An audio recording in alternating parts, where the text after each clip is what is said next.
أهلا، ازيكم؟ اخباركم ايه؟ معاكم صاني من قناة صاني جي ايه. النهاردة ده تاني فيديو هرسم فيه، ويلا بينا نبدأ نرسم. زي ما انتوا شايفين حددت طول تخيل الشخصية عشان تكون في نص الصفحة، ولا تكون فوق قوي ولا تحت قوي. بعد كده رسمت هيكل الشخصية، رسمت الهيكل ده وش، وبعد كده الجزء العلوي من الجسم، وبعد كده رسمت الحوض والرجلين والايدين، وبعد كده الودان بتاع الشخصية. بالمناسبة الشخصية اللي برسمها دي هي عبارة عن قطة تكون واقفة وعاملة ايديها الشمال، يعني كأنها اللي هي علامة اللي هي بيس ديت. بالمناسبة عملت ايدي الشمال بالشكل ده عشان اعرف ارسم وضع ايدي الشمال للشخصية اللي برسمها كريفرنس، يعني عشان تكون النتيجة ادق.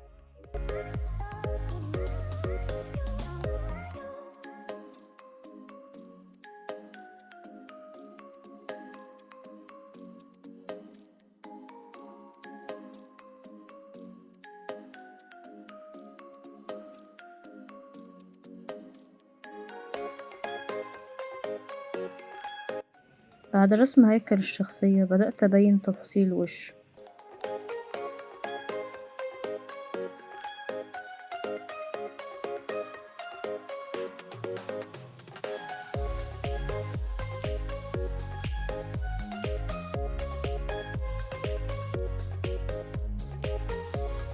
مهم جدا واحنا بنرسم العينين يكونوا على نفس المستوى، متكونش واحدة منهم طالعة قوي ولا نازلة قوي عن التانية.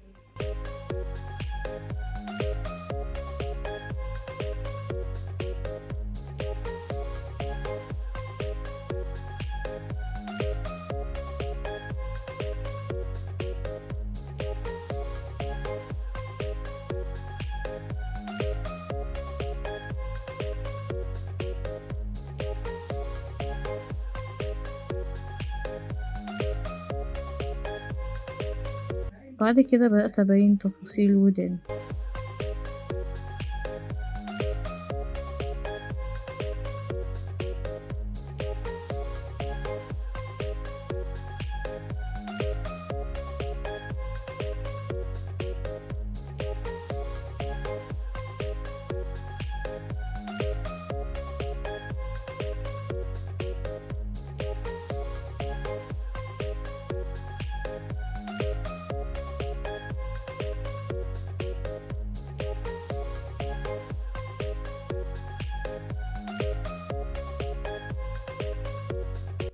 بعد كده بدأت أبين تفاصيل الجسم زي اللبس بتاع الشخصية، تكسيرات اللبس والإيدين والرجلين والجزمة بتاعتها.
مهم واحنا بنرسم الرجل نبين ان في انحناء بسيط يمثل الركبة. ما ينفعش نرسم الرجل بشكل مستقيم على طول، ده غلط. لازم يعني يبان ان في انحناء يمثل الركبة وكده، يعني عشان يبقى شكل الركبة طبيعي مش اصطناعي يعني.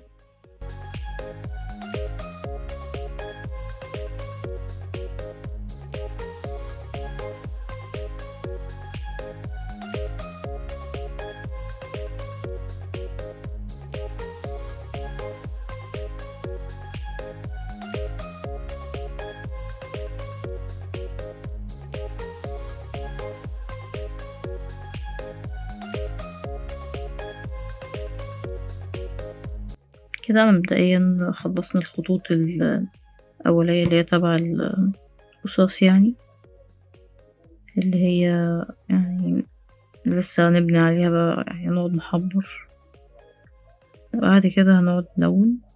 التلوين ده النتيجة النهائية خالص يعني وكده.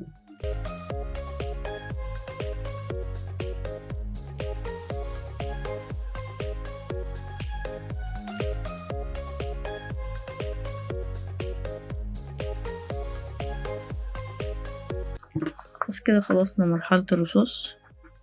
بعد كده هنبتدي على مرحلة التحبير، بس هنخلص بس تفاصيل بسيطة كده. بعد كده هنبتدي على طول على مرحلة التحبير.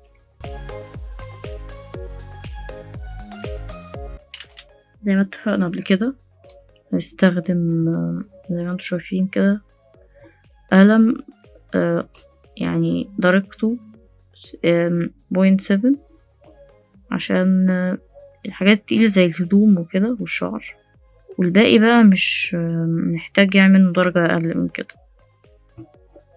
فمبدئيا هبتدي بالهدوم والفروة.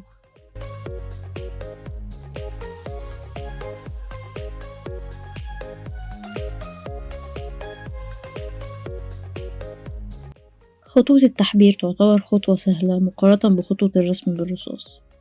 كل اللي علينا نعمله هو ان احنا نمشي على الخطوط الرصاص بالقلم الحبر اللي معانا.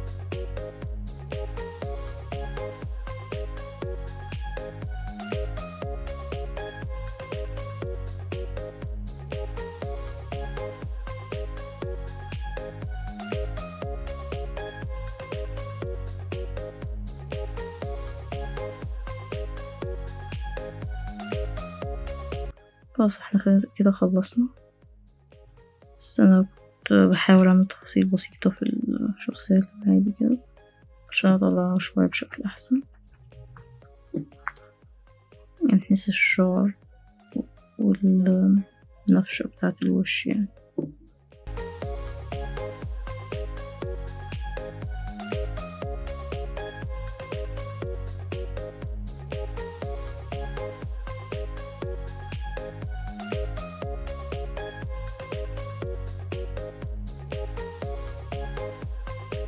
هنا وانا برسم تفاصيل الفرو اللي في وش الشخصية رسمت برضو الديل بتاعها وخليته منفوش شوية.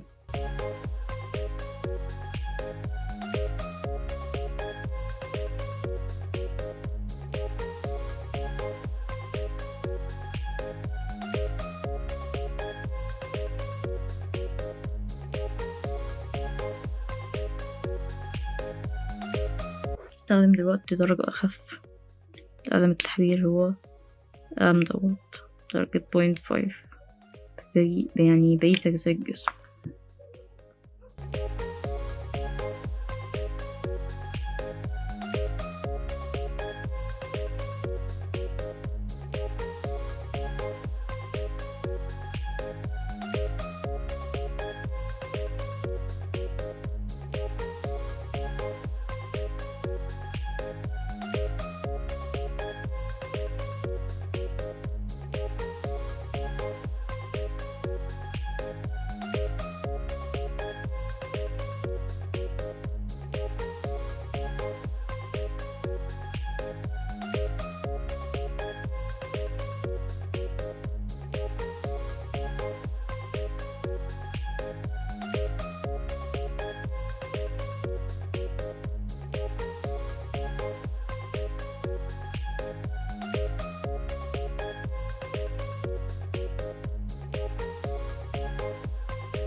دلوقتي كده بما اننا خلصنا مرحلة التحبير هنمسح بقى الرصاص اللي موجود.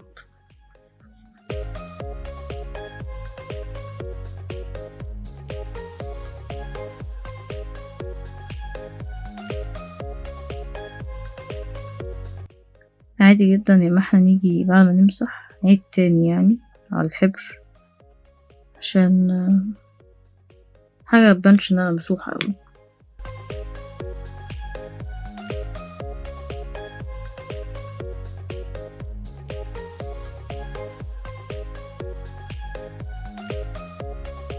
زي ما اتعودنا دايما نجرب الالوان على جنب.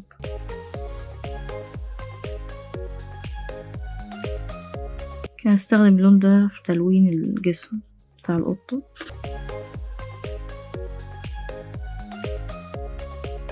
مبدئيا واحنا بنلون احنا دايما في الاول بنفرش اللون وبعد كده بنظهر الظل والنور عن طريق المشي باللون مرة تانية عشان نخلي اللون اغمق، وبالتالي اللون الغامق بيمثل منطقة الظلال، اما المناطق الفاتحة فبتمثل منطقة النور.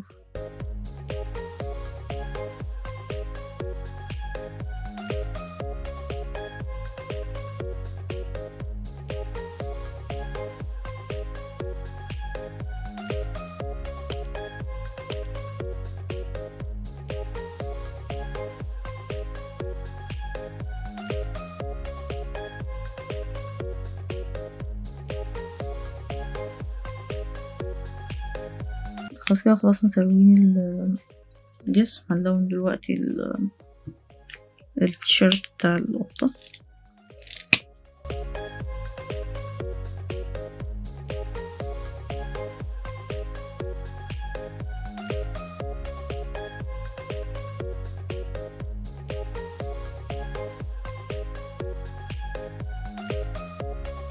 اللون ده مناسب للجيب بما انه هيكون لون فاتح. الاخضر الغامق بقى هنلون بيه الحزام والجزمة بتاعتنا.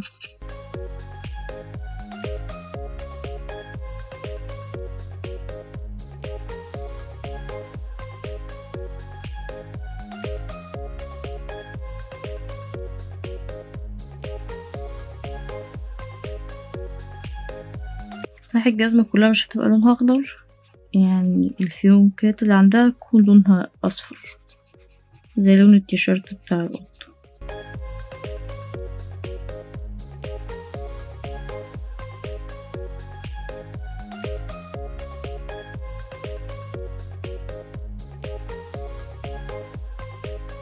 ده نفس اللون بس كان قلم قديم بقى وفاضي لون فيه الجزئية دي كده. لون عين القطة باللون ده.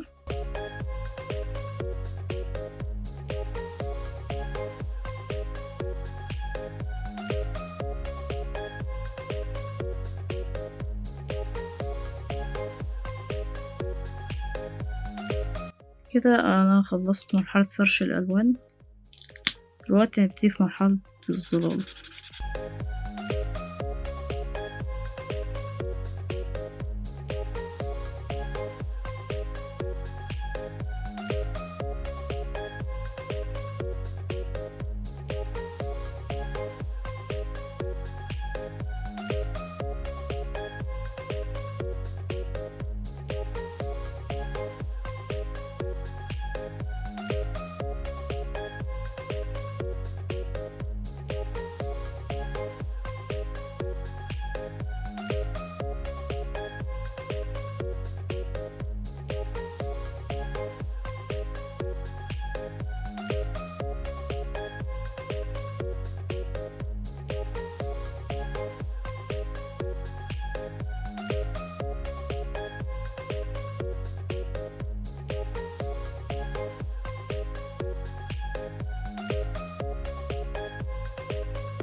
تمام كده احنا خلصنا الرسمة اللي هي بتاعت شخصية كرتونية قطة تخيلية يعني زي اللي احنا بنشوفه كده زي شخصية ميكي ماوس وميني ماوس وكده.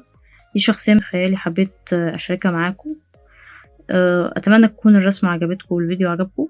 لو عجبكم الفيديو ياريت متنسوش تعملوا لايك، ولو لسه مش مشتركين ياريت تشتركوا في القناة وتفعلوا جرس التنبيهات عشان يوصلكوا كل جديد إن شاء الله. السلام.